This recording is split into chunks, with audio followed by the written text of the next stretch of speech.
Leo hii tuna warsha kwa ajili ya wataalamu ambao watasimamia masuala ya ujuzi katika vyuo vyetu ambao tunavisimamia, vyuo vya elimu ya ufundi na mafunzo ya ufundi stadi.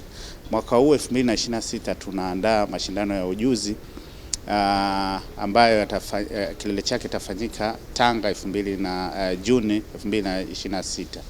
Dhumuni la mashindano haya ni kuhamasisha masuala ya ujuzi. Kama mnavyofahamu, sasa hivi serikali yetu imewekeza katika masuala ya ujuzi, na sisi kama baraza pamoja na wadau wengine, kazi yetu kubwa ni kuhakikisha kwamba tunashirikiana na wadau wengine kuhamasisha masuala ya ujuzi. Sasa mojawapo ya mikakati ya kuhamasisha ujuzi ni mashindano ya ujuzi ambayo sio tu yanafanyika hapa nchini, lakini wanafunzi na washindani ambao bora ambao watapatikana katika mashindano haya pia wataweza kupata nafasi kushindana katika eneo mengine ya kikanda pamoja na kidunia. Mathalan, mwaka huu AU imepanga kwamba tutakuwa na mashindano ya ujuzi ya Algeria 2026 na sisi pia tunaandaa vijana wetu ili kuweza kushindana katika medani za kimataifa. Lengo kubwa ni kuhakikisha kwamba tunakuwa na watu wenye ujuzi nchini wengi iwezekanavyo, kwa kuhamasisha masuala ya ujuzi, lakini pia mashindano haya pia yanalenga kuhamasisha ushirikishwaji katika kujenga ujuzi baina ya vyuo ambavyo tunavisimamia pamoja na viwanda, kwa maana waajiri.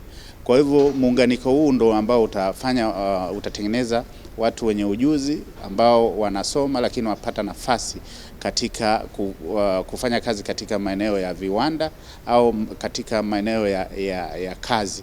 Kwa hivyo malengo makubwa ni kuhamasisha ujuzi nchini, na sisi kama NACTVET tunashirikiana na wadau wengine kuhakikisha kwamba swala la ujuzi linapewa kipaumbele.